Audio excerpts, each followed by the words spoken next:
Hello, ladies, gentlemen, everyone between and beyond. My name is Taryn. Welcome back to the OverAchievers Podcast, episode 40.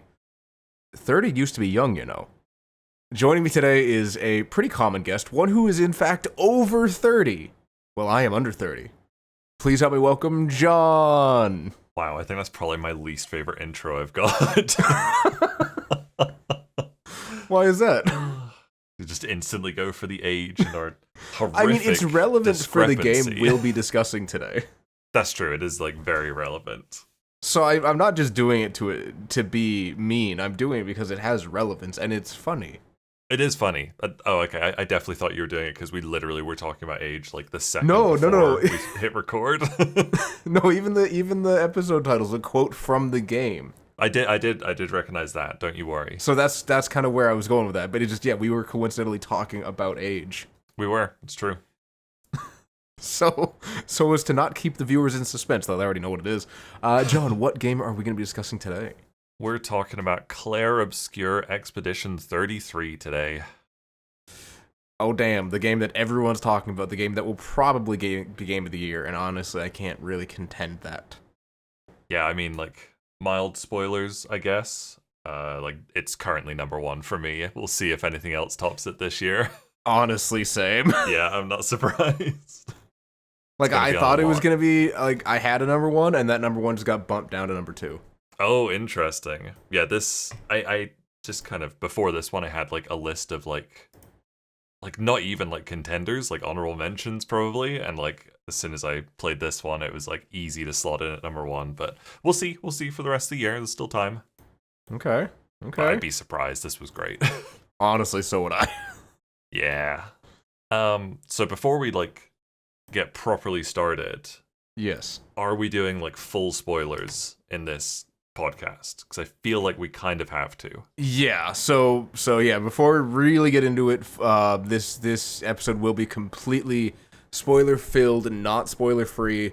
Here's your spoiler warning now. If you have not played the game, I highly recommend it, and this is someone who this is me, who does not play almost any turn-based RPGs, and who may or may not have a problem with the French. Separate issue. Recommending this game wholeheartedly.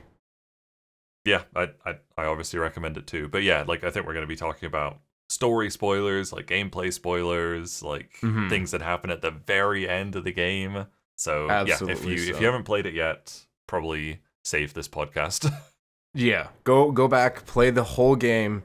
Do not watch a YouTube playthrough. Like if you can, and this is on Game Pass, I will shill for that every time. Absolutely, play it on Game Pass. It is worth picking up on Steam as well. But yeah, play it and then come back. It's not even that expensive. I was interested in it, and then obviously I think Oblivion Remastered came out the day before Clair Obscur, right? Something like that, yeah. Something like that. And then so I picked up Oblivion Remastered and I was all set to play it. And then I think I checked the prices. I think it was on Green Man Gaming for Clair Obscur. And it was such a reasonable price to buy it the day before it came out that I just picked it up even though I knew I wasn't going to play it until I finished Oblivion. And okay. even pre day one, it was a good price. So yeah, it's worth playing however you want to play it. Well, yeah, because it's only $50 Canadian or something like that. It's not the $80 or $90 that games are getting up to these days. Exactly. It's a AA game, and it's definitely priced. I mean, it's priced better than a lot of AA games, I think. Mm-hmm. Yeah, no, I 100% agree. But yeah, many spoilers in this, so that was your warning.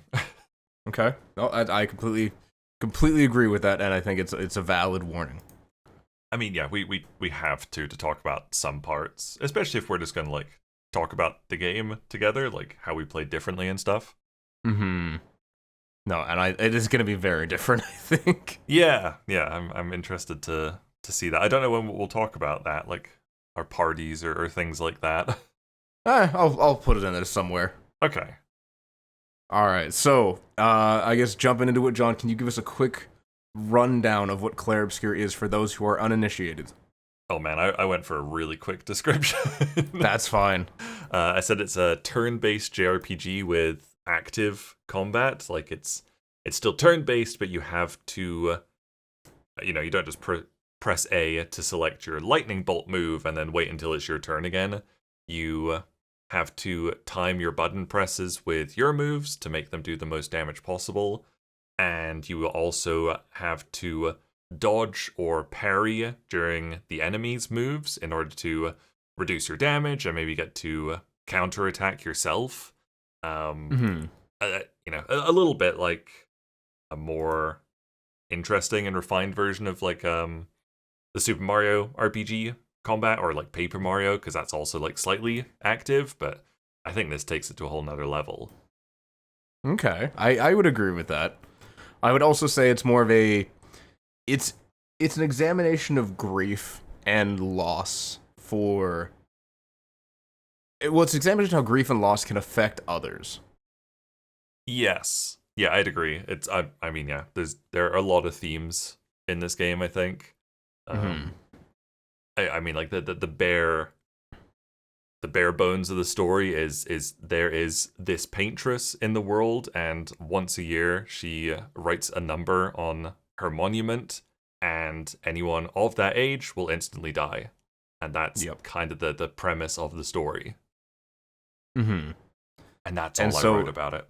Yeah, and so basically these expeditions try to stop her, and it's usually consisting of people who would be gommaged. So like Thanos snapped out of the world the next year anyway, so they're like, if I'm only going to live a year, I might as well spend that year trying to stop it for everyone else.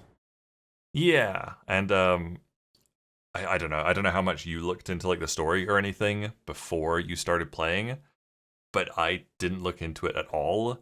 And so that opening cutscene, when like the gommage happens, my jaw literally dropped because I didn't know that was coming. I knew something like that happened. Like I had basic understanding of some parts of the story, like that, you know, people would disappear every year, but I didn't know what it would look like. No, and I was not expecting. I did not expect Sophie to. Well, I kind of did because they kind of set it up. Yeah. For Sophie to disappear. Yeah. I also love like how in the intro they never directly say like what the gommage is, or like what an expedition is or anything. Like the characters are just like very dejectedly talking to each other and like skirting around what it is. And like, because I didn't look it up or like look at like the Steam description or anything, I was like, oh, I get kind of an idea of what's going to happen, and it happened. And I was like, oh god. So yeah, if you can go into it super blind, it's worth it, but it's kind of hard to do, I guess. That's fair. So John, if let's say the number 33 were up right now, how many years would you have left? What the hell? Because like I'm 29, so if it went to 32, I would be 30. I would have about 2 years, because when I hit, no, actually, I mean, yeah, technically 2 years, because when it would be 32, I would be 30, and then 31 and 31, and I would just go bleh. Right. Yeah, I'd have about 6 months. Oh, nice. Yeah, I wouldn't. I'd probably be dead. I'd be dead on an expedition at this point, I think. Because each expedition gets a year, right? Like they go like right after the gommage. Yeah. So yeah, I'd probably have died like 5 months ago on my expedition. Huh. Okay. Interesting. Yeah, I think. You know what? Let me know in the comments if let's say this year we're expedition, or we're the number 33. How long would you have left? Yeah, everybody's gonna tell us their ages in the comments. There we go. You better be over the age of 18, or I'll be very concerned. No, your podcast, your channel's family friendly. Oh, but I guess that's the game. Fair. The game's. I mean, it's not like explicit or anything. It's just there's a lot of blood. There is a lot of blood, and there's some mature themes. There's far too much blood. Okay, speaking of blood, how many achievements does this game have? How many bloody achievements does it have? It's got 55 bloody achievements, which is quite a few. It was more than I was expecting, but then I realized how easy some of them were to get. I was like, this doesn't feel like 55. Yeah. Yeah, I think I'd agree. Although, like, when I finished it, I, like, looked at how many I had left, and I was like, oh, that's quite a few. That's fair. Yeah. So okay, did you decide to like get all achievements in the first time playing, or did you kind of play it, come back to it, and it's like, you know what, I can wrap it up? It's kind of the same for most games I play. Like I go into it not planning on getting all achievements, and then like if I like it enough, I'll start looking into them during that first playthrough, and that's exactly what happened here. Like I had a good idea I was gonna like it, so like assuming I was gonna like it, I was planning on doing all achievements, but especially for a story-driven game like this, I never want to look into the achievements too closely while I'm playing, just in case, especially when there's hidden ones. Mm-hmm. So, yeah, no, it just partway through, kind of decided I would go for it, and That's I think fair. I think like decently early on, I made sure to like look up, are there missable achievements, and found out yes, I'd already missed one, but whatever. Yeah, no, the one like in the early game is just such a pain. Yeah, it's very funny.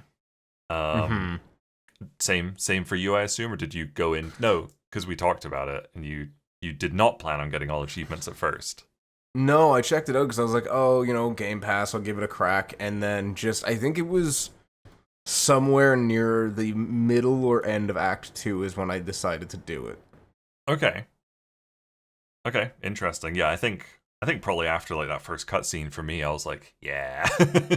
Wow, so you were hooked like instantly. I was hooked instantly, absolutely. Interesting. Okay. Speaking yeah, of the acts, go ahead. speaking of the acts, how did you feel about on the game after Act 2? Mm, it, I don't want to say it felt unnecessary because it didn't. It made sense with the logical progression of things to a degree. Yeah. But I think gameplay wise, it was just such a different experience that I don't know. It felt not disconnected, but again, it was just such a different experience in terms of progression, in terms of how things played out, that I was like, this feels more disconnected than it probably should have. Yeah, I totally agree. I think like, a little bit of jank and like budget stuff aside, and like lack of quality of life stuff aside, like the first two acts, practically a perfect game, honestly. Mm-hmm. As soon as Act 3 hits, it doesn't drop a ton, but it definitely drops down from a perfect game to not a perfect game. Well, I think what it does too, and the problem that I found is the narrative pacing just gets all jumbled because you have the concrete goal of defeating the Paintress, and then you end up doing that in Act 2. Now, admittedly, I had already looked up some of the achievements or like how to get some of them on a guide, so I knew there was an Act 3, but like had I not known that, I would have like, okay, Act 2 wraps up the game, it's just done. Yes. And Yeah. I was just like, okay, this is cool. This is a succinct, not necessarily tight experience. Well, yeah, 15, 20 hours maybe. Yeah. And then it just kind of throws you into Act 3 being like, okay, finish the game when you want, but here's a whole bunch of other things you can now do. Yeah, it just completely like balloons open. There's so much to do at the start of Act 3. And yeah, I agree. Like the whole game, you've been going up to defeating the Paintress, you defeat her, and then the story just takes like a whole weird like left turn. And I don't know, I still love the game as a whole, but yeah, I definitely felt that like Act 3, every part of Act 3 was a lot weaker than the rest of the game. Yeah.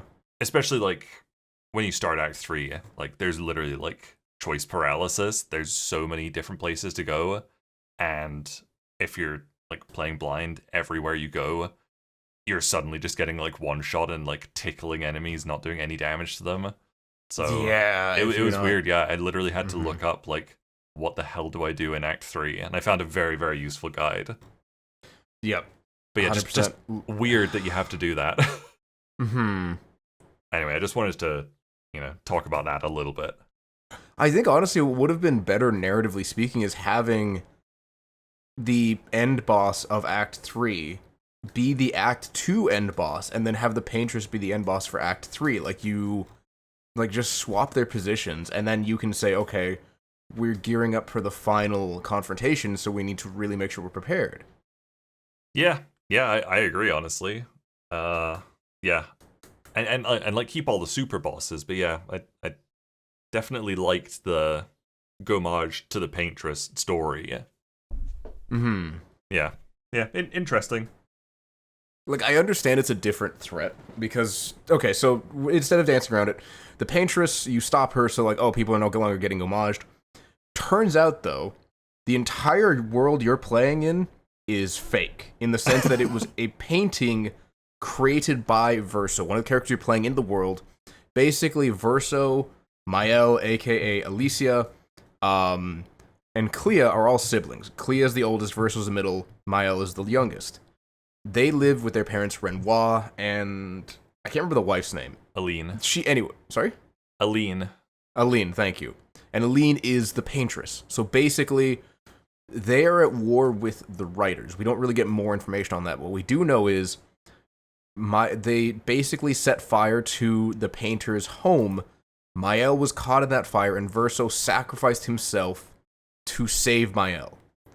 And when the painters create a painting, it creates a world with living, breathing characters that have sentience, that have lives, and just this world that can carry on its own. And this was Verso's last painting. So it contained a piece of his soul and was like the last remnant or vestige of memory they had of him. So Aline, the paintress, went into this world to live there because she couldn't handle the grief of losing her son.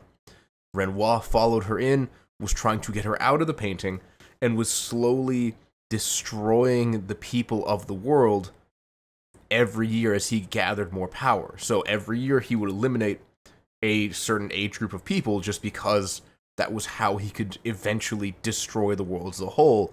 And Eileen, the paintress, painted the numbers to show the people who would be, evicted from the painting, who would be gommaged. It's weird because you defeat the paintress at the end of Act 2, but then you have to try to stop Renoir at the end of Act 3 because he still wants to destroy the painting so that Eileen can't come back into it and has to live in the reality of having lost their son. Yeah. You destroy the paintress, and then everyone dies. Yeah. Except for Verso and Mael. And then Mael is now... So Mael, again, being Alicia, came into the painting, but because of her weakened state, basically was born again, like as an actual child. No memories of her previous life. This is not one of those weird isekai situations.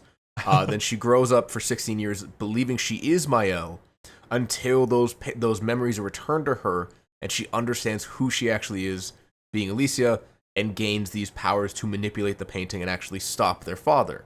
So the Verso you play with, the Verso who you have been a companion to for hours at this point, isn't actually the real Verso. It's a kind of a not necessarily a figment, but like he's a painted version.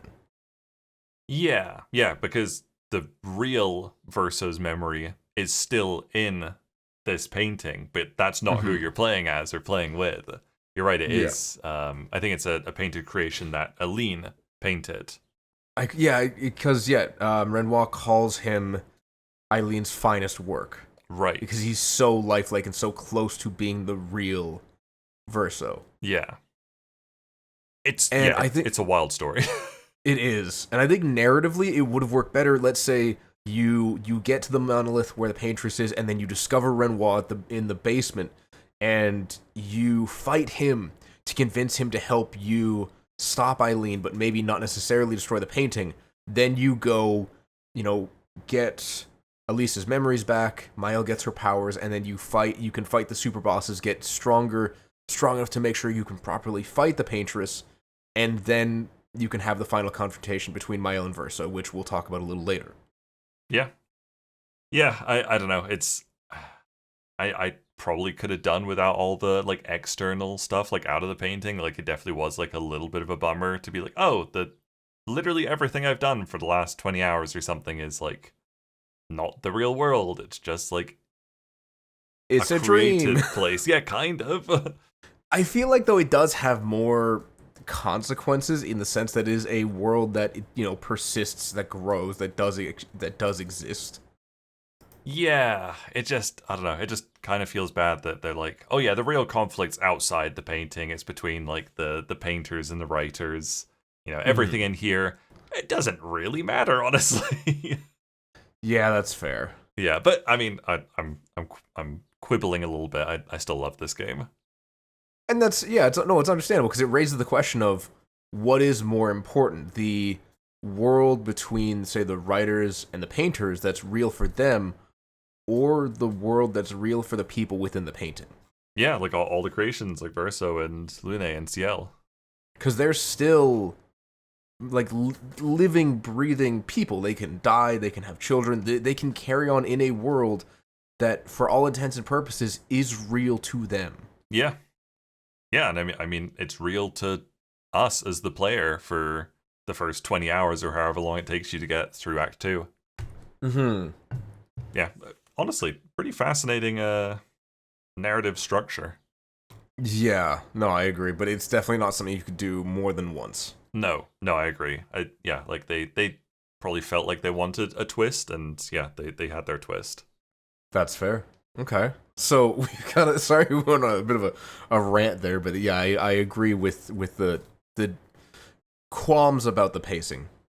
I mean, that's probably going to happen in this episode. Like, it's pretty fresh for both of us. We partially wanted to do this to talk about the game, I think, not exclusively the achievements. I agree. But we can get back on topic now. Have you gone back since getting all achievements? No, but I might do New Game Plus in the future, possibly. Really? Maybe. I haven't looked into it too much, but like I know I read a lot of comments from people who were like, yeah, I finished it up, instantly went back into New Game Plus, and I've done like 4 New Game Plus playthroughs or something. Narratively speaking, I can't justify a New Game Plus playthrough. But gameplay wise, it's really, really fun gameplay, so I might. Is, but I don't know, it doesn't have the narrative impact for me anymore. It's like it's not that the gameplay loses any weight, but it loses that additional, narrative, everything being new, discovering things. Yes. Yeah, it's 100%. kind of like, okay, I've done this, and this is fun, but is it fun enough to make me want to play through the game again?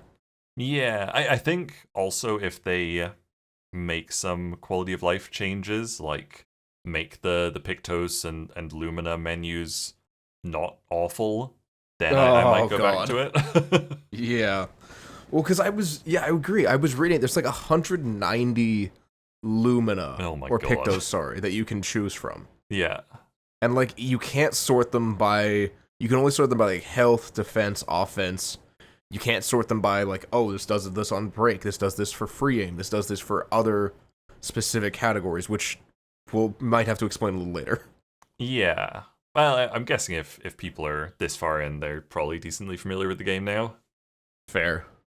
And like also having to like equip new Luminas on characters so that they could be unlocked as Pictos for everyone. That was clever and fun at the start of the game, but when you're literally juggling like 100+ of them, I just couldn't be bothered at some point in the game. Well, absolutely, it's just too much. It's just too much. So yeah, I think they have said that they want to do something with that system in particular, like at least like the menu management for that. So yeah, if they do a change like that, it would be good. I did see that a mini-map mod was released like a week or so after I finished the game, which would have been lovely for especially trying to get all achievements. Like the regular playthrough, probably not so big a deal, but I definitely found myself wishing for a map of some kind. So the fact that there's a mod for that now is great. Definitely something I would use if I go back to it. Interesting. I never really thought, oh, I need a mini map for these areas. Like when I was going back to get the music records and the journals, I just watched a YouTube video for it, but that was also just a me thing. Yeah, and I never use video guides if I can avoid it. I definitely prefer text guides. So yeah, I don't know, I definitely found myself wishing for a mini map later in the game. Interesting. Yeah. Okay. Yeah, and I very different. I just never had the desire for one because I'm more than happy to use a video to show me how to do something. Yeah, no, that's fair. We just played So some games differently. I'm really curious. How long did this take you? This took me 45.4 hours. Interesting. How long was yours? 39.7-ish. Holy, I was expecting more than mine. I think part of it is I looked up guides earlier than you did, and especially with video guides for things like the journals and things like the music records. Right. So were you grabbing those along the way as you were playing? I grabbed some along the way, so like I want to be very clear. I did not look at the video guides until like I was end of Act 3. I like had done everything narratively, and I was basically just grabbing everything I was missing. So I did not do it as I was playing through. Okay, yeah, you were like me then. You were just exploring, trying to, find things as well as you could, and then looking up what you missed at the end of the game. Yeah, basically. Interesting. I wonder how you cut 6 hours out.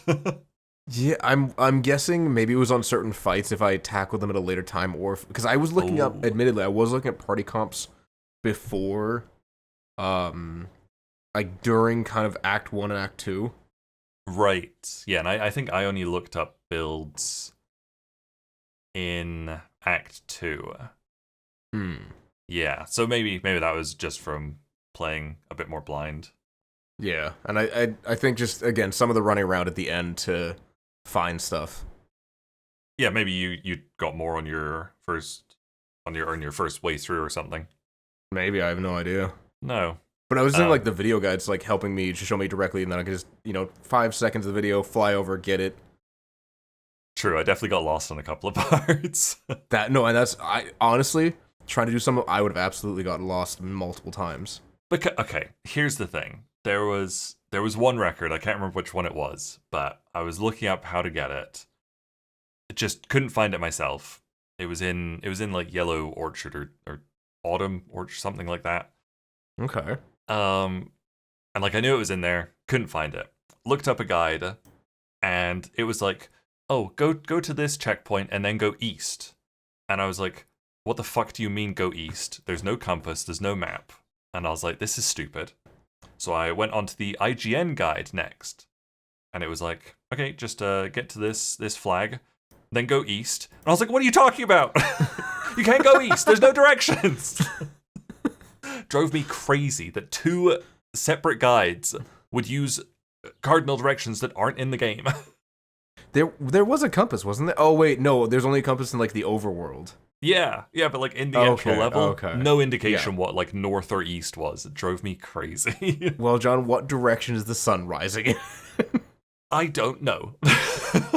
Well, then you should figure it out like our forefathers did. I was in a forest. I couldn't see a sun. Well, yeah, that would suck. And I think that was annoying. I think again that's where the convenience of video guide comes in, because I can see, okay, go here, done. Probably, yeah. I want to shout out Maka's guides. They're a great YouTube channel. I also use them when I was doing the all achievements for Eternal Strand. Oh, okay. Eternal Strands, because like he's got the individual videos of where to get everything. So if you only need like say all the journals, he's got that video. He narrates them really well and explains what he's doing. He shows you how to get there, not just where it is. Oh, that's good. So like I'll link his channel down below, but absolutely, kind of answering question like 18 already, Maka's guides was a great help for this one. Okay. Yeah, if you want to use video guides, that's probably the one to go for, I guess. Honestly. Save you 6 hours. Wish I had for some of them. And like he's even got like some of the boss guides on how to beat them. Interesting. Yeah, I just exclusively use text guides. Yeah, I hate text guides personally. Very funny. Well, okay, I don't hate text guides. I use like roadmaps and stuff on Steam and especially like PSN roadmaps. Right. But yeah, like if I'm getting collectibles or something, absolutely video guides 100%. Yeah, probably smart. Just my preference is just reading it, I guess. Interesting. Now, okay, this is where it gets juicy. This is where I want to know something. I just wanted to mention quickly. Yes. How Long to Beat says that the average for 100% is 63.5 hours. What? So, mine was, 18 hours shorter than that, and yours was like 20 at least. Yeah, that's what the hell. So that's why I was expecting yours to be more than mine, but no, you definitely cut a lot more out. I feel like people just don't. I feel like they try to do it a lot on their own. And also, I think you said you played on the easiest difficulty the whole time. Yes, yes. For full disclosure, I absolutely did because I again am not experienced with these kind of genres, and I don't like the whole min-maxing for the sake of a boss or an encounter, which I did have to do in the end anyway. Right. But I severely cut down on that, and you're right. That probably does shave off my time a lot compared to yours, because I'm sure you played on either normal or just like the hardest difficulty because that's just who you are. I played on normal until I think Act 3, and then I was like, I'm tired of getting stomped. I'm going on to easiest. Or maybe it was like just about the end of Act 2 or something. Okay. Just, it was like, it got to a point where like missing a dodge or a parry meant you were like almost one shot, and I was like, this isn't fun. Oh, I hate that. Yeah, so yeah, I definitely switched to the easiest difficulty at some point. Okay. So yeah, that is potentially where you save some of the time. All the way easiest difficulty because like even on the easiest difficulty, some of the fights, like you miss something or you screw something up and you're just done. Yeah, it feels so bad. It does because you're not encouraged to level health if you want to do any realistic damage. Yeah, I was shocked when I looked at like the build guides and it was like, oh, Act 3, you don't want any points in health, you want everything in like your two main stats. And I was like, yeah. And like I'd been like building them blind for hours, and I was like, I think I was doing like Dark Souls builds. I was like, okay, 40 in my main stat, we'll get like 30 health. Mm-hmm. Yeah, and then I was surprised when it was like, oh yeah, you don't actually want to level health. Which you is just want to crazy. YOLO everything. And like again, I followed build guides pretty much from the beginning, so because I was not experienced with these types of games, so I didn't know what to expect or how to skill them. And I didn't want to find myself kind of like where you did, it seems, in this kind of hole where I'm leveling the wrong things and then creating a harder experience for myself. And luckily, like, they are very generous with skill reset consumables and stat reset consumables, so like it wasn't a problem when I found out that I shouldn't really have been leveling luck and health and stuff. Yeah, that's fair. But yeah, that was definitely my experience for at least half the game, I think. And I think that also would play into the time difference for us and possibly Probably. even other people as to like why it took them so long. Yeah, if somebody played on the hardest and didn't look up build guides, yeah, I could see why it would, take another 20 hours. Mm-hmm. Or even normal and didn't was speccing wrong. It's true. Yeah. Yeah, like if you're not looking up a build guide on like how to min-max for like the post game, I guess, like the super bosses, like you have no chance. No, not at all. And I will link some build guides down below as well. Okay, sweet. I think you probably used the same ones as I did. I think so, yeah. Sweet. Because, yeah, there are some that I'm going to talk about that just really bothered me. Speaking of which. Yeah, indeed. What a transition. Tell you what, John, why don't you hit us with your easiest and hardest achievements, and I will compare them against my own. Okay, easiest, I put Spring Meadows, which is just find your way through Spring Meadows. Nice. Yeah. Wanted to do a little bit different from normal and not do the gimme achievement. It's kind of like the first challenging achievement, I guess, but it's still very easy. It's like the combat tutorial area, basically. Pretty much. It's a lovely little dungeon. You got a boss at the end. Yeah, you're learning more how the dungeons play and stuff. So, a little bit of a challenge, but gets you to grips with the game, and yeah, very easy as far as the rest of the game goes. Yeah, no, absolutely. I wonder if we're the same on hardest. I have a funny feeling we are going to differ, but I'm about to find out. Okay, for hardest, I put Peace at Last, beat Simon. We do differ. Interesting. I thought Simon was a son of a bitch, Taylor. I completely agree with you. Simon was so hard, and he was the last super boss I went to, because I was using at this point I was using an achievement guide, and it was like, in Act 3, go do these things, kill this super boss, kill this boss, get up to level 99, kill this boss, finally kill Simon. And so I'd done everything else, I was level 99, I had super strong characters, and the first time I went to fight him, Mael nailed him with a lucky roulette shot and she killed him in 2 hits. Like, I didn't even see phase 1. Yeah. And I was like, great, this is fine. Got into phase 2, and it was just like I'd gone back to playing on normal difficulty. Here I am, playing on the easiest difficulty. I miss one dodge, my whole team's dead. Yep, absolutely. And I was like, fuck this. Yeah. And I'm sure I know you felt the same because you messaged me, like, what the hell is Simon about? And oh, God. we both had to look up cheese guides on how to cheese Simon because, he is doable if you have the patience to learn every single one of his timings and parry them perfectly. And I was just, here I was probably in like my 43rd hour of playing or something. I was kind of ready to move on. I didn't have the patience to learn his attack patterns and, roll the dice on every Mael, Stendhal cast to hope I'm hitting like 1.8 million damage or whatever it is. I had to like respec my entire team for a cheese build, but it was just good to get it done. I think it was 1.8 billion with a B because they nerfed that attack so that it couldn't do in the billions anymore. Right. And a lot of the guides that I was following originally were like, hey, just use Stendhal and Roulette because Roulette had a 50% chance where you do 50% damage, so half the damage. Yeah. And a 50% chance where you do an additional 200% damage, so like 3 times as much. Yeah. And you could do some other modifiers that set up even more damage. And like my Mael was still super strong. Like I said, like without the cheese build, I still one-shot his first phase without like seeing it at all. But yeah, second phase, he was just so hard. And like it makes sense, he's an optional super boss, but yeah, I just didn't have the patience for it and just cheesed him. For context, his first phase has 8 million health, his second phase has 50 million health. Holy, so yeah, I'm pretty sure my Mael hit like, it was literally like, her first attack was like 7.8 million, and then I just like attacked him and he died. Yeah. And then phase because like happened. I've had Mael in second phase hit him for 24 million. Oh my and god. that is quite literally just slightly less than half his health bar. Damn. When you're doing 24 million in an attack and it's like less than half a boss's health bar, that's just too much.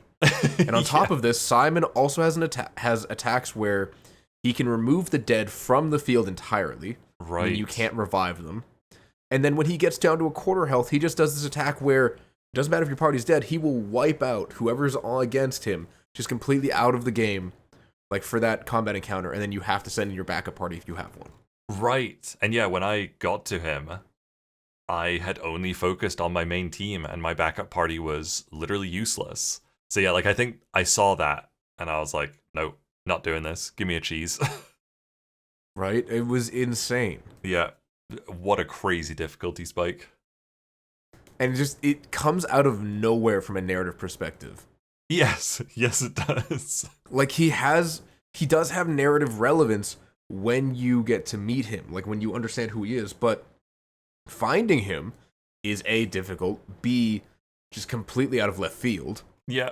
And you've never heard anything about this guy until you meet him. And then you find out who he is, like, okay, that's how he's relevant, but where was the build-up for this? Yeah, like I was looking at like like I said, when I got to Act 3, I was looking at like the achievements, and it's like, one of them is like, beat Clea, and I'm like, okay, yes, I know who that is. And then like right at the bottom, it's like, beat Simon, and I'm like, I've never heard of this man in my life. Right? Just out of nowhere, and that's your final super boss. Yeah, no, it's insane. Well, that was anyway, Simon. I debated putting Simon as the hardest. I absolutely did. Understandable. Here's why I didn't, though.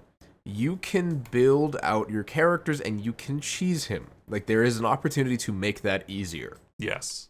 What I put as my hardest, because I agree Spring Meadows was easiest, I put the gestural games. Now, this is a problem I have with certain games. Both this one and then AI Limit both did this to me, and they can piss off because of it. I'm fine when you put challenges in your games that don't necessarily, you can't just do on the first try. That's okay with me. Sure. What bothers me is when one of the most challenging aspects of your game is not a portion of the main mechanics and is using a mechanic that though used, is not very well fleshed out. In the case of both games, I am talking about the parkour system.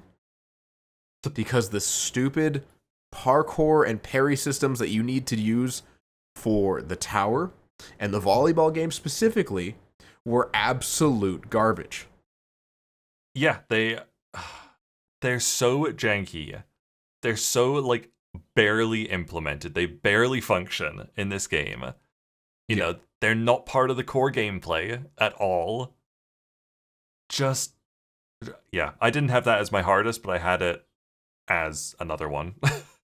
I know exactly what that one's gonna be, and I mean, I was telling John, like, I played a bit of Chained Together with him, and this, that series will be out long before this episode comes out. Definitely. But that almost prepared me for this portion of Clair Obscur. It's just so bizarre to have literally an only up game. Yeah. In this JRPG. Yeah. And yeah, like the first Gestural game is fine. The what was it? Kind of like the obstacle course, don't fall into the water kind of thing. Mm-hmm. Pretty horizontal, no vertical movement. That one was fine. I still kind of didn't like that one, but yeah, like the tower was just so much worse. The tower was dreadful. For me, the volleyball was easily the worst. It was so bad. So turns out, did you do all 3 levels of volleyball? Yes, because I wanted all the costumes. You only need to do the first 2 to get the achievement. I know. Oh, okay. But I couldn't walk away from it when I was doing it, and I hadn't looked up. I didn't even know all the mini games was an achievement when I was doing volleyball. Yeah. And I hadn't looked them up, and I knew I would get a costume, and I was definitely assuming there was an achievement for all outfits. So I was like, I have to do this. No, that's fair, but yeah, like that. Oh, because the thing is, you can't spec for those. You cannot make it easier on yourself. No, you can't. It's just... So that's why I was like, this is harder, because I could make Simon easier. I could do things to mitigate that. Right. I could not mitigate the parkour difficulty of these challenges. No, that's true. And it really is something to put parkour into your game when the movement is not as tight as it could be. It's a little bit floaty. I mean, how often when you're running along the ground do you walk into a bit of terrain and just come to a dead stop when you shouldn't? Yeah. Constantly. And that just kind of speaks to the jankiness of the movement in this game. And yeah, the gall to put a whole parkour thing into it is just insane. Yeah, no, it whoever put that in, I don't hate you. You absolutely do not deserve any hate or death threats. Never death threats. That's not acceptable. No. My one question is, who hurt you and why? Why do you insist on hurting others? Why did you put these in the game? They shouldn't be in the game. Why do you hate me? Oh, yeah, okay, that's... I like your reasoning for why that's harder than Simon for you. Yeah. Okay. So moving on, Next my up. least fun achievement was the Gestural minigames. As was mine. Yeah, I mean, it has to be, right? I don't think... I haven't seen anybody praising the Gestural games. No, and if they do, who hurt you? No, the wall climb was fine. Didn't mind the wall climb. It was okay. Yeah, once I understood the wall climb, that was better.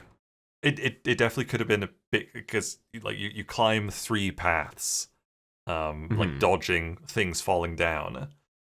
And when I made it the first time, I got to the top of the right path, and I was like, I've done it. And then a rock dropped on my head, and I dropped all the way down to the bottom. And it was only then that I noticed, once you reach the top, you have to go to the middle path and then go up one more step. Yeah, which I hate that it kind of forces you into the middle. Yes. Because that can kind of cause some issues. Yeah, they could have made that clearer, but that was probably the best of the mini games, I think. Yeah, that's fair. But anyway, yeah, they suck. Well, the race one, the getting up the platforms in under 45 seconds wasn't too bad. That was okay, yeah, but it was still I a bit found difficulty too wise, reliant. it was the easiest. Yes, yeah, I agree. I think that one took 2 or 3 goes. Yeah, I think that was 2 for me. But it's still reliant on their super janky parkour. That's true. That is true. Ugh. Okay, what'd you say was the most fun? Most fun, I said, was beating Sprong. Really? Okay. Yeah, I thought that was kind of a funny fight. It was quite satisfying where as long as you could parry the decently simple timing by post game, it was pretty doable. And it also gave you like probably the best Pictos in the game with Cheater. Okay, yeah. And that's yeah, fair. it was kind of fun seeing how my builds opened up and how much stronger I became with that one. So yeah, I thought that was a decently fun boss, and it's one that I tried early on and just got like destroyed. So it was fun going back to it later and being a lot stronger and killing it. Yeah, no, Cheater is absolutely insane. Like, Yeah, it it's so is good. the best Pictos in the game. Yeah, Basically, Cheater allows you to play twice on your turn. which is pretty cheaty, Which is- but it's great. Yeah, absolutely. Okay, what did you have? Well, see, for me, Sprong was just like, okay, he's there, he's gone, bye. Like, I was already Right. pretty overpowered by that point.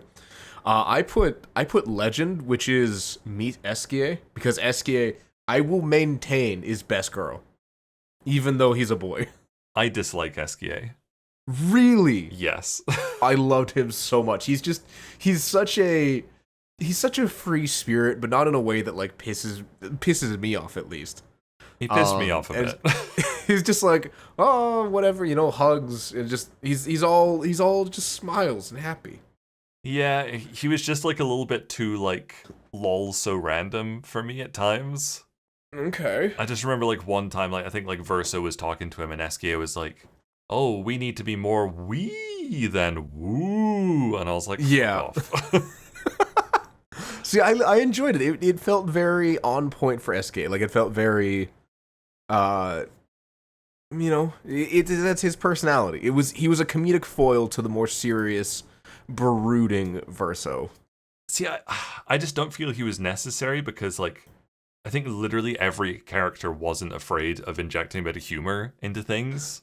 That's fair. Like even Verso would happily joke around with Minoko and stuff. So I Yeah. felt like I just didn't need SKA to undercut everything constantly. Okay. And also, at the end of the game, when you're like flying around the map to get Yeah. all the collectibles, just hearing him like constantly go like, hold on tight, just over and over again, really got See, to me. Another thing about that, and this is more of a me thing personally, is when I'm doing like collectible hunts and stuff like that, I will just put on like a YouTube video, plug in one headphone, and turn my speaker volume down on my computer. So I wasn't hearing the voice lines nearly as much because there was nothing for me to engage with. Oh, the soundtrack And was so so I good. think- I didn't want to not It, hear no, it. it was oh my god, it's a gorgeous soundtrack. Don't Yeah. get me wrong, but I think for me, I didn't get all of those voice lines. That was just like constantly wearing me down. So like, I still love SKA. I mean, like, I disliked him thoroughly before I got to that point, but Okay. like that didn't help. Yeah, Yeah, no, I just did not like him as a character at all. interesting. Yeah, very I interesting. will admit, Minoko was my favorite, and then SKA kind of took that spot later on. Interesting. Yeah, I prefer Minoko for sure. Who was your favorite character? Lune. Or Really? Mael. Okay. One of those two. Hard to say. They're both great. Huh. Yours was Interesting. Minoko and SKA. Yeah, like I Interesting. still like all the characters. I didn't dislike any of them. I think CL was the one that I didn't necessarily connect with, but I did understand all of them. I liked all of them, and I don't know, like just SK being SK, just something about it. I couldn't tell you what it is. Okay. Well, I'm glad He you was liked he him. was comforting. I think that's part of what it was. Yes. Yeah, he is. And I think Minoko was the funniest in my opinion. Definitely, yeah. Minoko's like dry, deadpan delivery of all his funny lines is so good. I'm not going. There's gonna be fighting. There is. There's gonna be a lot of fighting. That's true. I'm in. Just like, oh, it's a classic.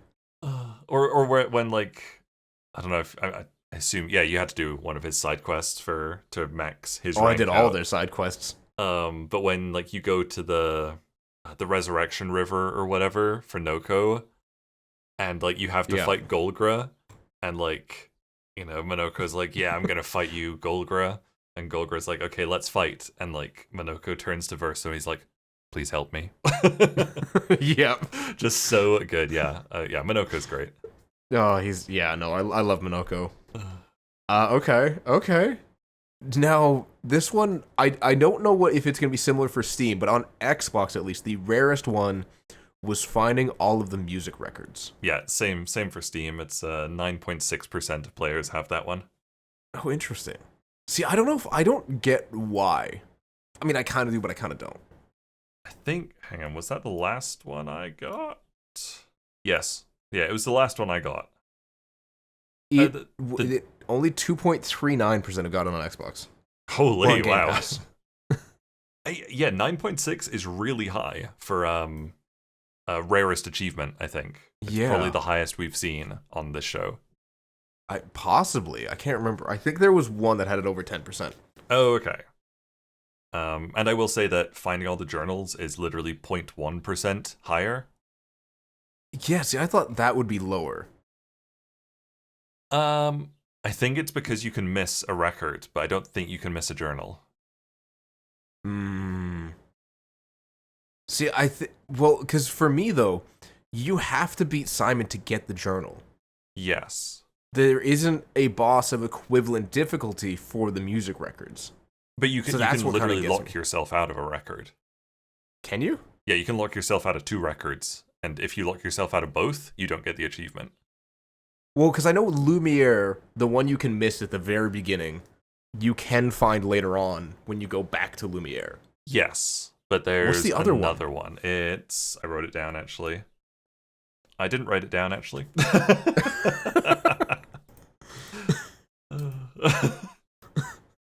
Wrote it down. Looks at notes. Did not write it down. Did not write it down. It's something about Mael. It's got Mael in a title. Oh, interesting. Okay. I remember getting that record. I don't remember what it was, or where it was, but I remember getting that record. It's a letter Mael. Check up on the others at camp after Visage. Okay, but like I always did all the camp stuff. Like I visited the camp every time, talked to everyone every time I could. Sure, but if you didn't, you missed that one. Apparently. So it is possible to lock yourself out of it. So I think that possibly explains why it's even slightly rarer than the journals. Huh. I guess that kind of makes sense. It's just weird to me. Yeah, it is. But obviously, Steam players wanted to do everything in this game because they definitely did. Wow. That is, no, I can't disagree with that. Yeah. Okay. So this one I'm really curious. What was the most memorable for you? I said back to Lumiere, where you return to Lumiere for it's like, is that the end of Act 2? No, it's kind of... No, that's the start of Act 3. Yes. Yeah, that was it for me. It was finally going back to real Lumiere and just incredible music playing in the background, and you're like running along the streets and Mael's conjuring like these expeditioners to come down and attack the monsters. Yeah, fantastic. Okay. So yeah, that one for me. What about you? I said Feet Collection. So this is the one. So, okay. A couple of reasons. One, it is just out of left field. Now, for context, every character has their own unique mechanic. Like for Mael, it's different stances. For Gustav, it was building up a charge to then let out this big attack. Lune has elemental stains. Minoko's thing is he collects feet. Feet from enemies so that he can turn into the enemy and commit their attacks. Now, it is genuinely explained in the game, be like, I don't know how it works, it just does. And there are multiple scenes of him polishing feet. Yep. And it was just so funny and out of left field for me. And I loved the massive variety of attacks that Minoko could do. You can only slot 6 of them, but he's got like dozens to choose from. Yes, so and many. I thought it was just such great utility, and like it was awesome to see him really come into his own, because he was the last character you get, but he can fill so many different roles and gives you even more reason to explore. And it also stood out because they should have absolutely named this Foot Fetish. And they chose not to, the absolute cowards. Yeah, they should have, actually. I mean, it's probably a bit on the nose, but somebody there obviously has something with feet, so they should have lent into it. That someone is Minoko. Well, somebody on the team must as well. I'm not going to blame the voice actor for Minoko because I don't know what his preferences are. No, I don't know. Somebody on the development team, like, there's Minoko with his feet, Lune is barefoot. There's something there. That is true. I saw a meme. It's like, what do you mean you're into feet?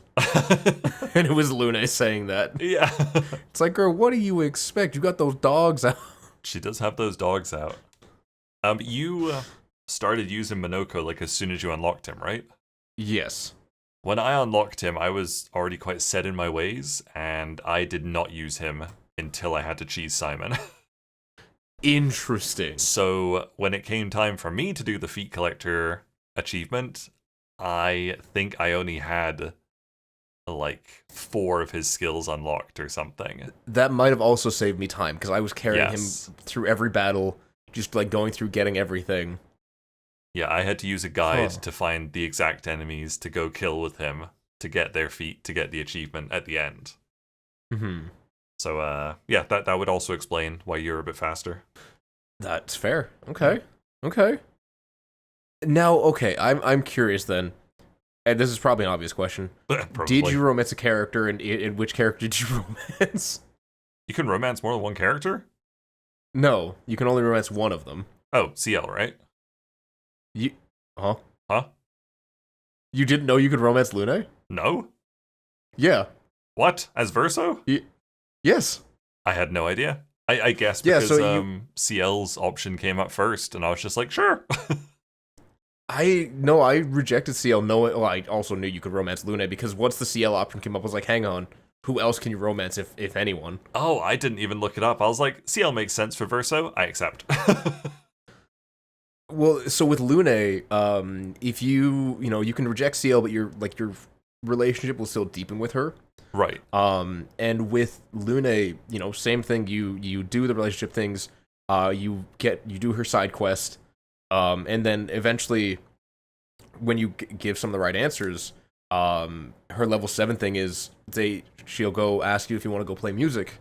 So they go off, and the text says after hours of doing something, they do sit down and actually compose music.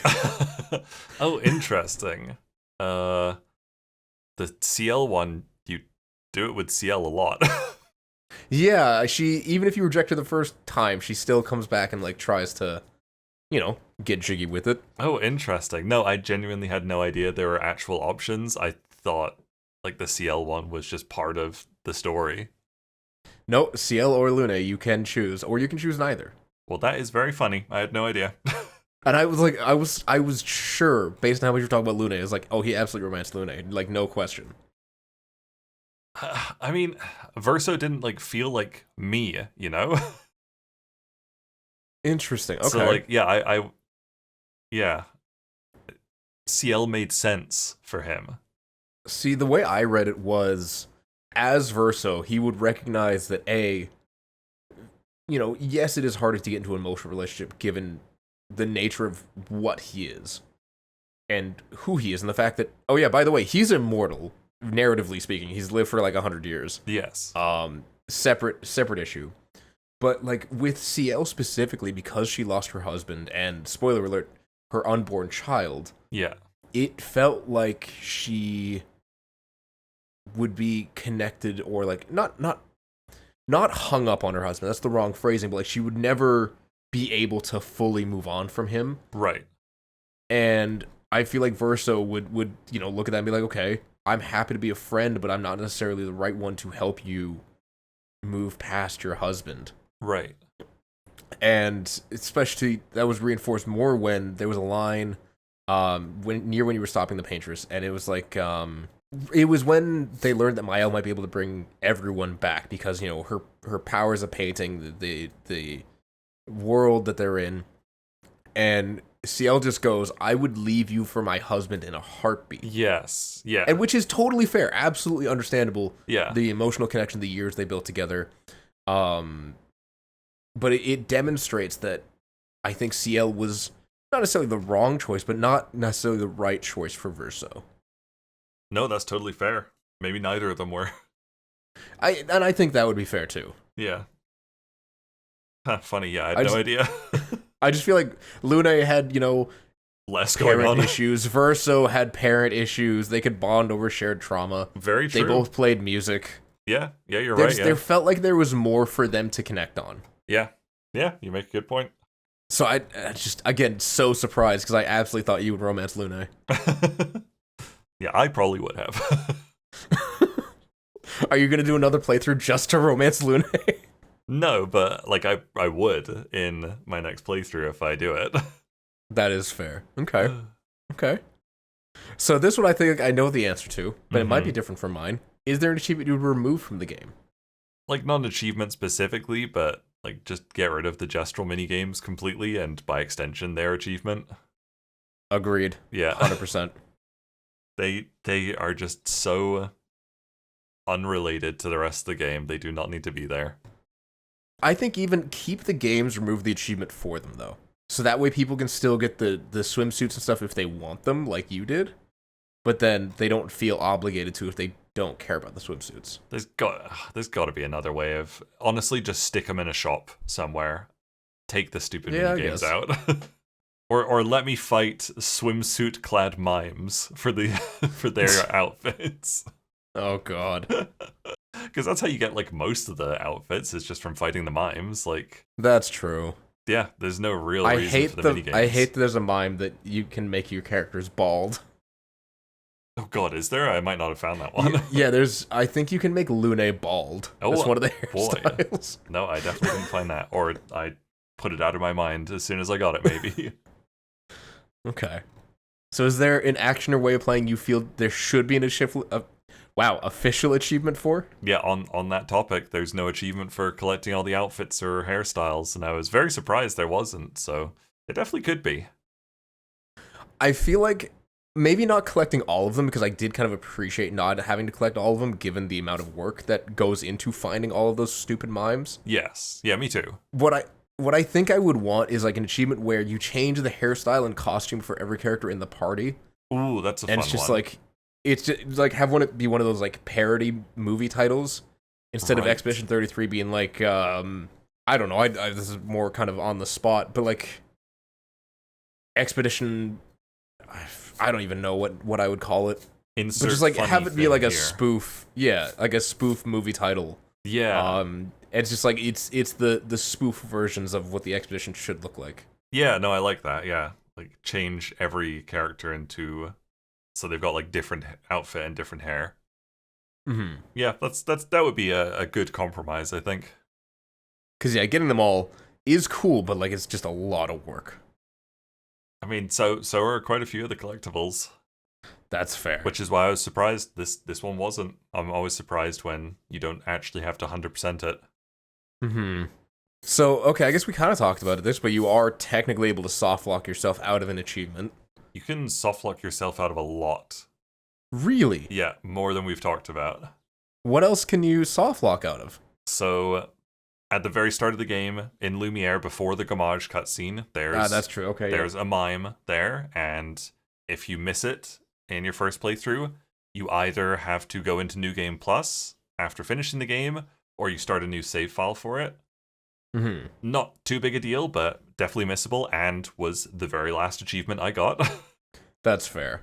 Same here. You can also lock yourself out of finishing all the Nevron quests for Clea if you kill any of them before finishing the quest. I didn't even realize you could. I knew you could kill them. I didn't realize you could kill them before the quest finished. Yeah, you can kill them pretty much at any point, and that'll lock you out of the quest for that playthrough. Huh. We've already talked about 2 of the missable records. Yep. So I think you're allowed to miss one of them, but if you miss both, then you can't get the achievement. Oh, interesting.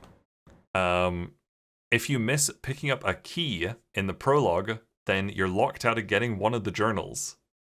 Oh, yes, I heard about this. Yeah, so very happy I didn't miss that key. I thankfully got the key without knowing I needed it. Yeah, me too. Which, it really surprises me that I missed the mime. Like, I really was trying to explore in the prologue.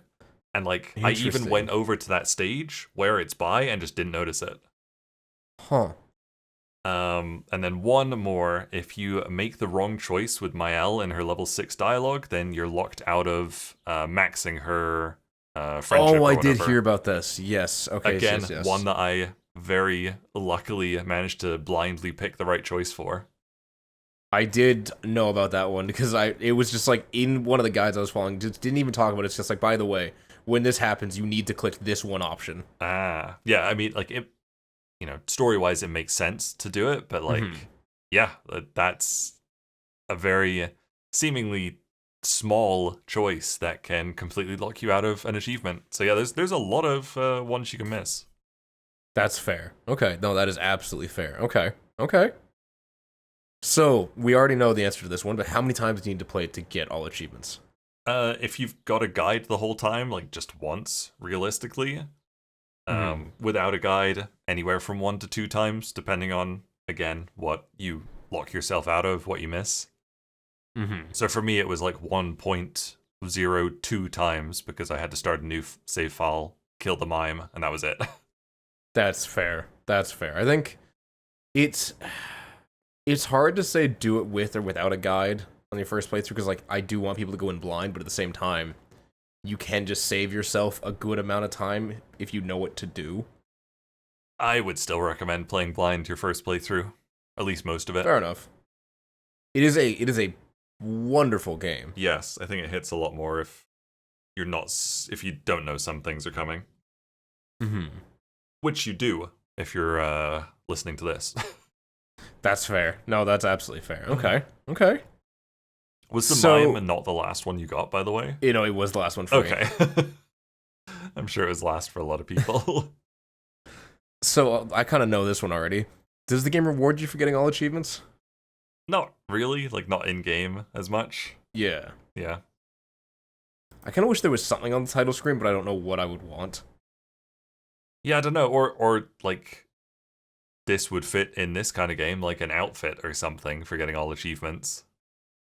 Or a funny hairstyle. Yeah, that would be cool. It would be nice. Like, normally I can't really think of like how a game would reward you in-game for getting all achievements, but outfits are kind of a no-brainer. Yeah, that's fair. But yeah, nothing really. Okay. I kind of agree. Do the achievements themselves feel rewarding? I said yes. I think so. I think we've already gushed about the game quite a bit. That's fair. So yeah, I'd say pretty much all the stuff you're doing to get the achievements does feel rewarding. I agree. I think most of them are. Some of them are a little more just kind of gimmies, but they're all, for the most part, pretty good. Yeah, especially in like the post game when you're like, clearing out all the super bosses and they literally disappear from like the overworld map. Like Sprong and the flying one. Yeah, the big flying snake thing. Yeah. Yeah. That's pretty rewarding. That's fair. I agree. So this one I'm kind of curious about because I know how I feel about it, and I'm sure I kind of feel like you feel the same. Does it feel like the devs cared about the achievements for this one? I think so. Like there are some interesting ones. Like you said, they had the foot fetish achievement. There's got to be some kind of care that goes into something like that. Yeah. And so many of the achievements require you to get invested in the game, like reaching the max relationship level with the characters, or finding all the journals, or finding all the music records. I think you wouldn't make those a requirement if you didn't care about the game and the achievements. That's fair. Do you agree? And like they have so many, they have so many for exploring, for not dealing with, but utilizing more hidden mechanics or kind of like exploiting the game in some ways. Yeah. And like they want you to use every character. They want you to experience as much of the game as you can. Yeah. Like each character has a combat achievement where you have to like do some specific actions, and like pretty much if you're using that character, you'll do it like by accident, I'm sure. But yeah, it does kind of encourage you to try them all out and use them all. Yeah. And I mean, like you said, there's nothing that we would necessarily want to add, which makes me think there's nothing that they put in that felt substantial enough to need an achievement that didn't already have one. No, I agree. Cool. Yeah, I agreed. I 100% feel like they did care. Sometimes that care was misdirected, but that's a separate issue. Yeah, Gestural games. Okay, well, we've kind of already answered this one, but they obviously do not require you to get 100% of the game, meaning that you don't need all the costumes per se. Yeah, and I don't know for sure, but I feel like there were there's at least one location on the map that I didn't have to go to, and especially at the end of the game, I didn't want to go into every single area, so I don't know for sure, but I feel like there's got to be like at least one I didn't go into. Okay. But yeah, that's fair. You don't have to get a full 100%. This one I don't know if I could answer because I haven't played enough of the genre. Right.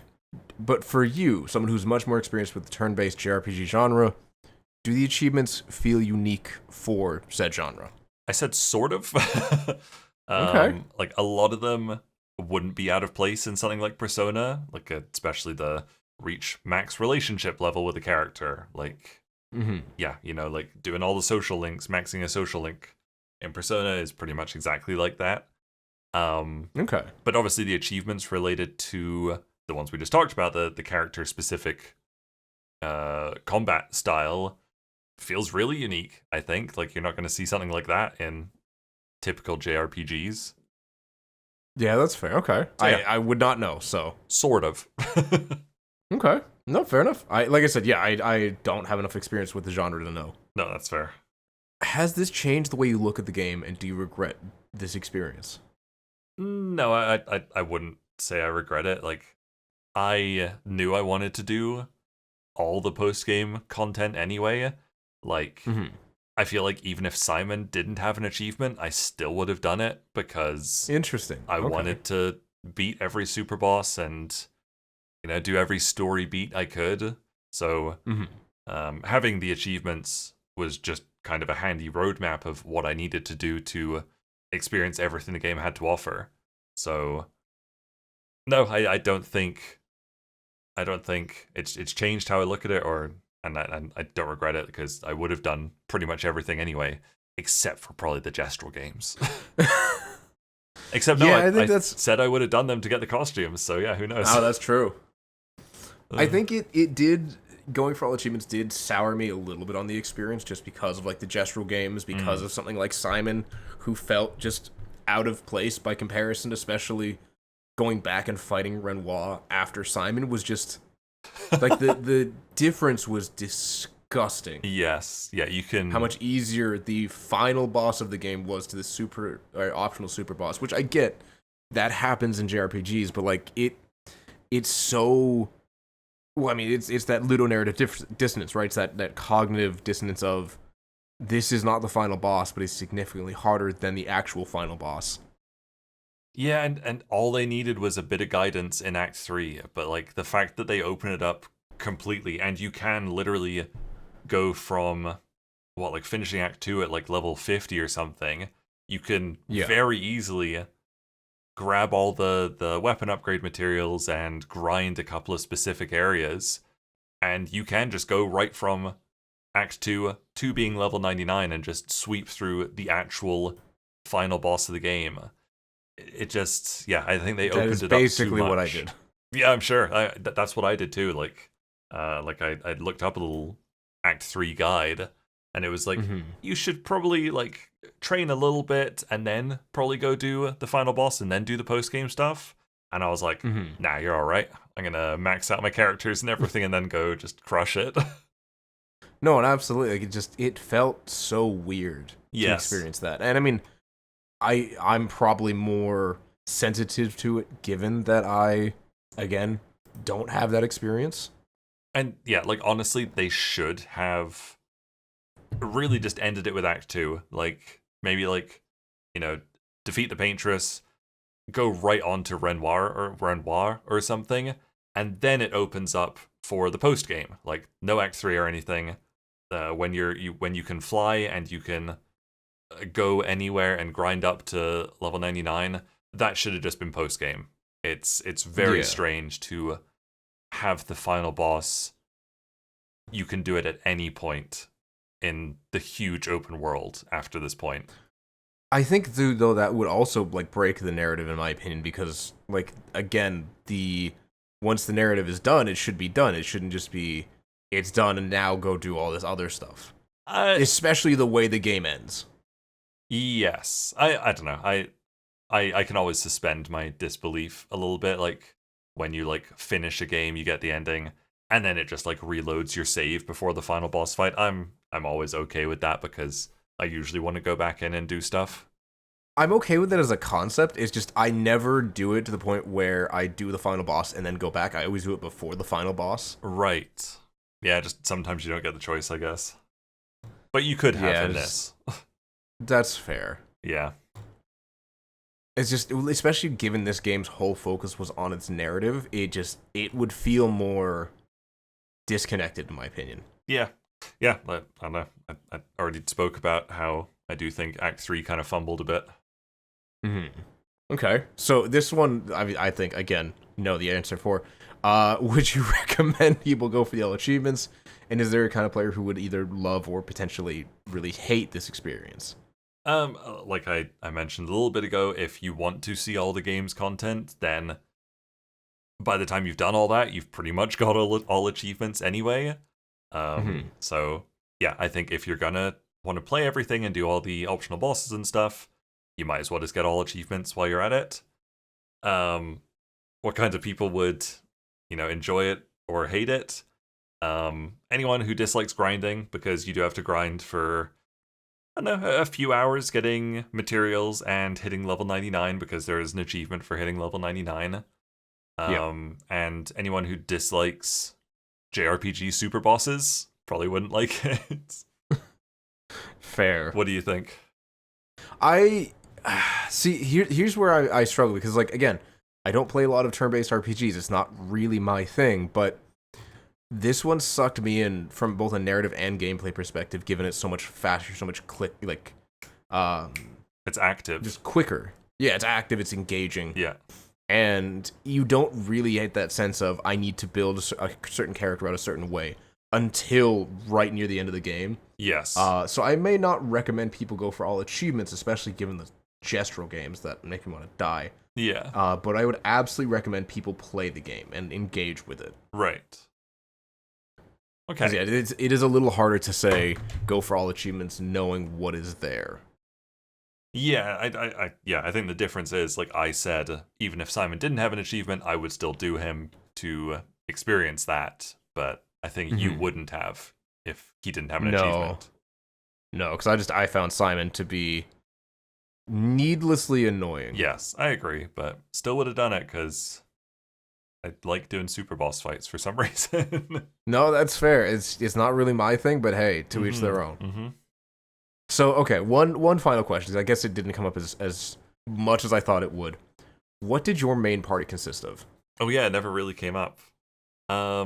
So yeah, but pretty much the entire game, my main party was Lune, Mael, and Gustav, and then I just replaced him with Verso as soon as that happened. Okay. So yeah, like when CL came in, didn't really use her much. Tried to use her a little bit because like I wasn't fully established.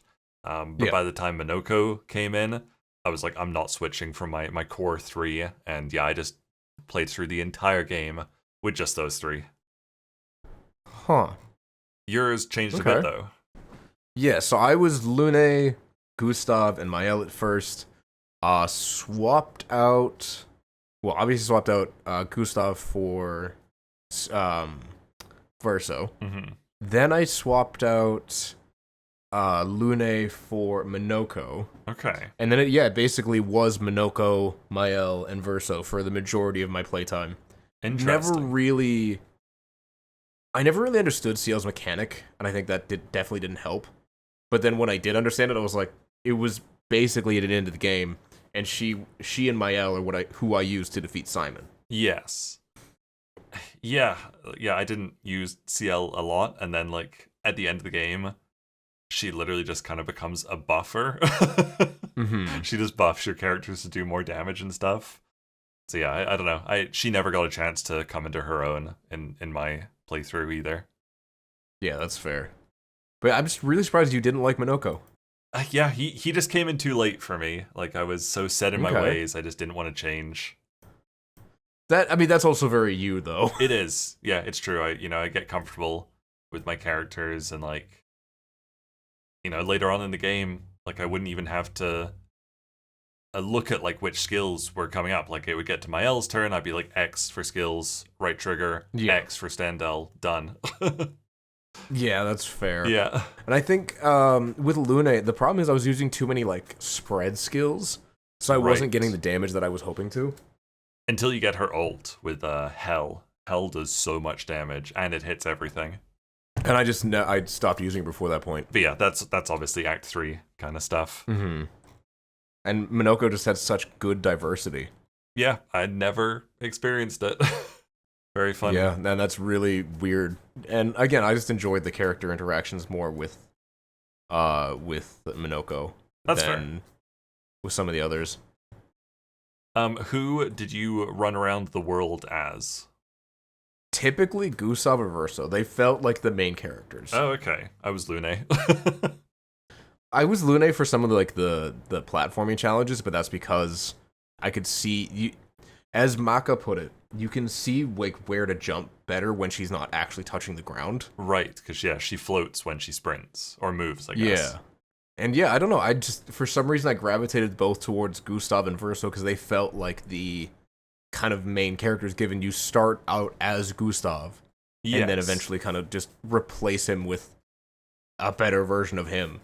Yeah, like Gustav did feel the main character to me, but like as soon as he wasn't there anymore, like Verso did not feel like the main character. Yeah. So I think to me, Mael felt like the main character, but when you sprint with her, she kind of like gasps for breath sometimes, and that was annoying, but Lune doesn't, so that's why I played as Lune. But also, like, just for some reason, Mael, I get she was the main character, but she felt like she was the main character that was always being protected by the older brother figure. Yes, but she was still the main character. No, that's fair. But yeah, I also didn't use her as she like, just didn't feel like a leader to me. No, she definitely isn't the leader. Until like near the end of the game, I guess. Until Act 3. Yeah, that's fair. Speaking of which ending did you do? I was about to ask.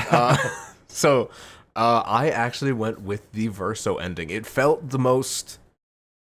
It did feel kind of bad because you were basically stopping Renoir from doing this exact thing the whole time, but seeing it Verso, like real Verso, the portion of his soul stuck there, painting endlessly. When he's just tired, he wants to be done. And it's what the real Verso actually wants. I was like, I can't support Mael because she basically wants to keep working her brother to death so that she can die in the painting. Yeah, I think that's the good ending. I did the bad ending. Oh no! Like I said, Mael felt like the main character, so like when the choice is who do you want to fight as in this battle, I was like, I want to fight as Mael. And then like I saw her ending, I was like, I chose wrong, but I chose. Yeah, because like everyone's just, they're not necessarily suffering at that point, but they know their world isn't real, and they know Mael is basically a god. She can never live as like a real person again. Yeah, she's but keeping them all there just to make herself feel okay. And like she's going to die at some point. And so like their world still has this finite limit to it as to when she's gone, that's just going to be the end. Yeah. And like I do sympathize with her because she obviously feels like she has more of a life in the painting than she does outside as Alicia. But that is definitely taken away a little bit when Mael like forces painted Alicia out of the painting or whatever, and Verso's like, no, don't do it. And Mael's like, no, it's what she would have wanted. And yet she's... Yeah, and then Verso's like, this is what I want at the end of the game. She's like, Yeah, like, keep this painting isn't what for I me. want, though. Yeah, so yeah, that is the one I chose, but I think it's the bad ending. Again, it's that reinforcement. And like Verso even says, this was never about stopping the paintress. This was about dealing with your family's inability to properly grieve. Yes. And like just in my mind, the Mael ending was just furthering that example. It's true. Yeah, she gets to live with her painted brother basically, and her like adopted family again. And like how can Verso ever come to accept that? Yes. And he's obviously pained and not happy in that ending, which is why it's the bad one. Additionally, like in my head, it raises the question of what happens if your loved one dies and you know who Mael is, what kind of power she has. Like, do you ask her to bring your loved one back? Do you ask her to change reality for you? And what happens if she does or doesn't do that? Like, how would your relationships be affected if you knew a literal god of creation and of the universe that you're living in? Yeah. I don't know. I mean, it's obviously not explained, but I don't know if like time is really passing in that ending, because like Gustav and Sophie look like exactly the same. So like maybe she's just kind of frozen time so she can exist in this her perfect little world.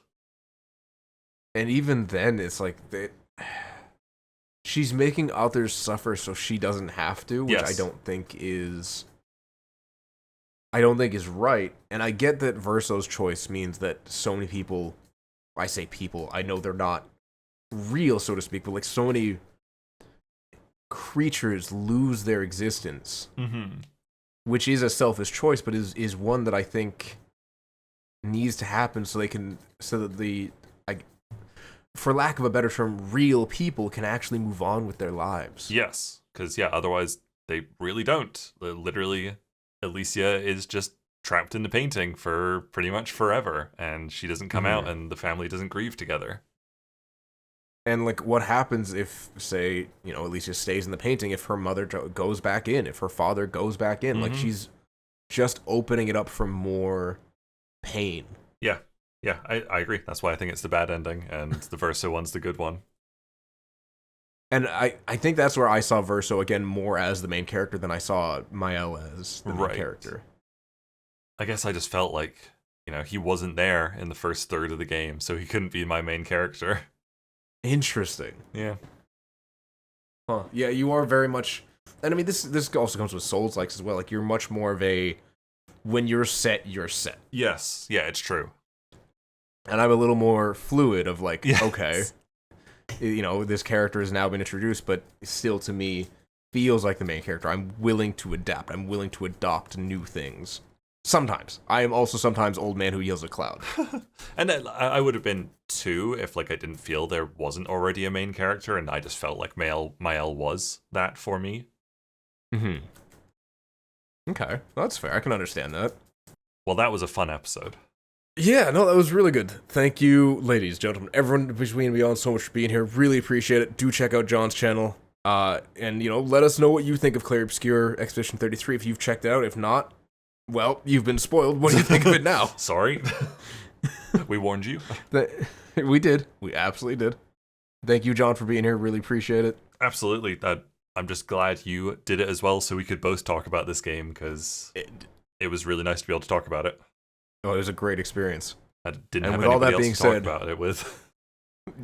Really? Yeah. Interesting. Nobody else has played it. Huh. Okay. I guess I don't know many. I know some people who have, but not a lot. My buddy literally just sent me a Clair Obscur meme as we were talking about this. Oh, man. I'll send it to you right now. It's funny. Sick. Okay. No, that is hilarious, though. Well, yeah, I guess that'll do it for us. Thank you again, everyone, and we'll see you in the next one. Bye-bye. Bye.